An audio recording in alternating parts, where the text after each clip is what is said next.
It is the truth ya kwamba Mungu anajua yote ile unapitia. Na anajua si rahisi. Anaona vile ulivyo na wakati mgumu kwa sasa. Naona vile unataka mambo iende vizuri. Unataka mambo iwork. Hili jambo umeng'ang'ana nalo kwa muda mrefu. Limekusumbua kwa muda mrefu. Umeombewa. Umefunga. Lakini bado kuna uzito. Bado kuna ugumu. Lakini hata hivyo, kuna kitu ningependa uelewe na ushike ya kwamba Mungu ako na mpango mwema na wewe. Na mpango alio nao mwema kwako ni wa kukufaidi wewe. Ni wa kukuinua wewe. Wakorintho wa pili 6 mstari wake wa 2 ni kwamba kuna wakati wa utimilifu wa mambo.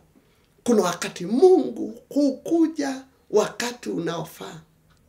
Na anakuja kutimiza na kufanya kile ambacho umeona umesumbuka nacho kwa muda mrefu. Kuna wakati hali hiyo inafika mwisho. Kuna wakati hiyo mambo mazito yanafika mwisho. Lakini ndio ifike hapo na huo wakati ufike, hii kipindi ya kuvumilia ikuagi rahisi. Hii kipindi ya kungoja ikuagi rahisi.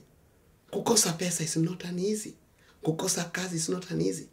Kumetafuta pesa mahali kwa muda mrefu, alafu inatokea kitu hujapanga, hiyo pesa inakuwa haiko.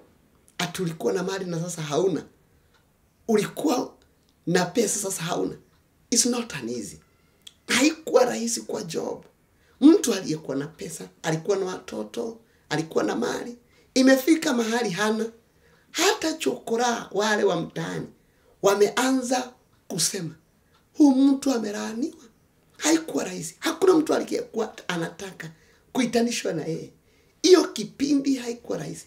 Na hiyo kipindi huwa inatupata sisi na inaweza kupata wewe. Inaweza kupata ukiwa kwa ndoa, mume akose kukuelewa, mke akose kukuelewa, watoto akose kukuelewa. Inaweza ikatokea kwa kazi. Kazi iishe, biashara iishe, faida ipungue.